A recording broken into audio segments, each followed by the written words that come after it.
Folks who aren't Yeah. familiar, this work started in 2022. You've been doing this for about 2 years now. Is that right? So the collaborative started in 2017, Hmm. and this program, this initiative called Rediscovering Hawaii Soul, started in 2022. And with that work, there's a series of workshops that happen, basically meetings from time to time Yeah. on these various topics, bringing together these leaders. What kind of momentum do you see? How often are you meeting? What kind of issues are you working on that you think the public would be interested to know about? Well, when we started, we brought in Adam Kahane, who uh, South Africa brought into that country when they thought there was going to be civil war after Nelson Mandela got let out of prison. And so we contacted him to help us. And in 2022, we gathered those leaders that we talked about. And the first day and a half, the first 2 days was really um, like I was just talking to John Osorio before this. We're all questioning where we're going to go with this because we had such diverse views, such diverse personalities, and but miraculously, we came up with these documents that um, expressed a view that we all agreed upon, and at the end, Adam Kahane said, I've been doing this since 1992. I've stopped civil war. We've stopped people from killing each other, but never in his work has he ever experienced anything like he experienced here in Hawaii, and where we got such diverse groups gotten together to come up with a solution in such a short period of time. And then he leaned over and whispered, Dwayne, Hawaii will lead the world.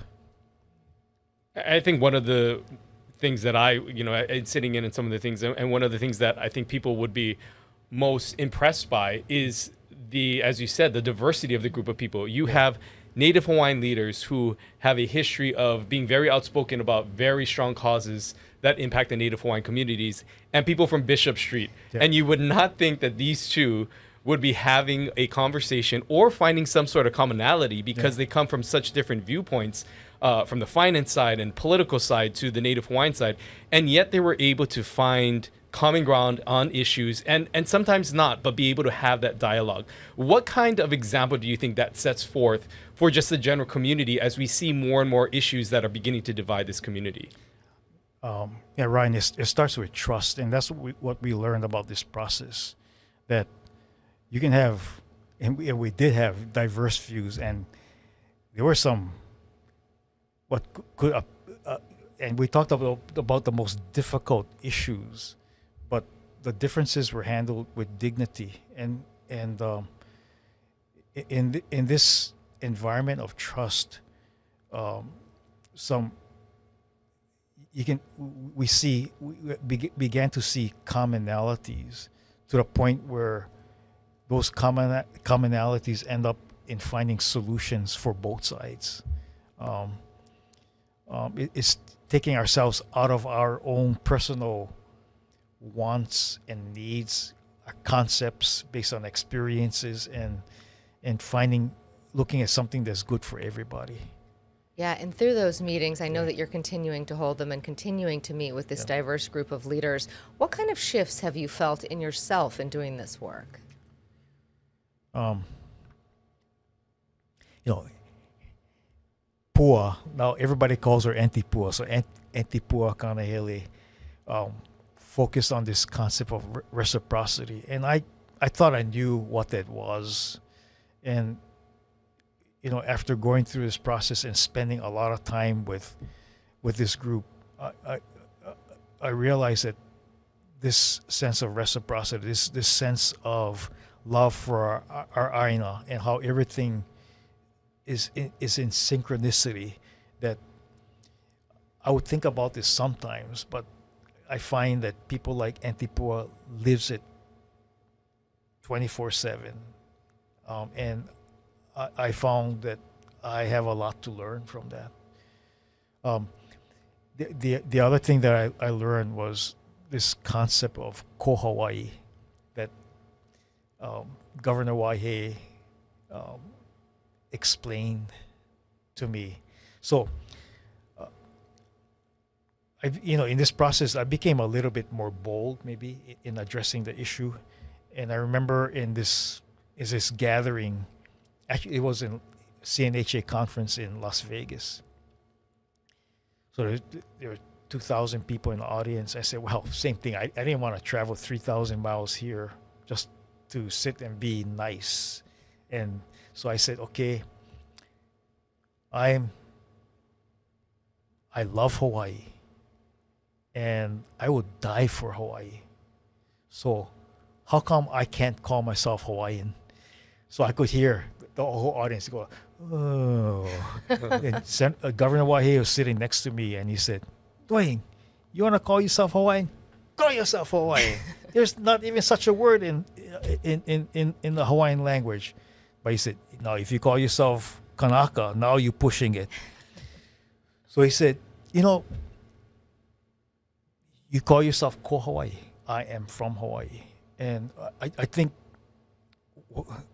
what I learned through this process is that a lot of people in Hawaii didn't feel comfortable that they were Hawaiian or Ko Hawaii. In fact, we had this gathering for Lahaina about a week and a half ago, and this Filipino leader from Lahaina stood up and said, he was born and raised in Lahaina, but he still feels like he's a guest.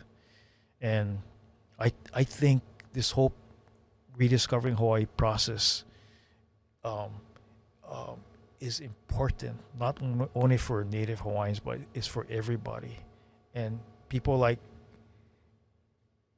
Nestor in Lahaina needs to feel that this is home because he is Ko Hawaii.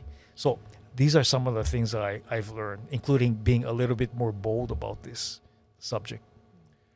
When you talked about some of the things that you're learning, especially what the Rios partners bring to the table with their experience of what's happened in South Africa, what they've been able to establish here within the working group that you guys have with Hawaii Executive Collaborative and this initiative, one of the things that came out from some of the initial meetings were various scenarios of what the future of Hawaii could look like if no action was taken, if action was taken. Could you explain a little bit about those scenarios, if you could take us through that, and why that was so significant in this process? Well, Ryan, I'm old, so I don't remember what the different scenarios were. But but one scenario was to keep things the way they are, and in the scenario work, it's not about predicting the future. It's not about choosing what your future is going to be. Is looking at what's plausible. What are the what are the possibilities for our future? But one possibility that we said is a no-go is that things stay the same. So it's gonna be hard work, and it's people making an undying commitment that we need to have a Hawaii that is different, and it's going to take everybody. It's going to take not only guys from Bishop Street or the Kupuna, but we got to stand up.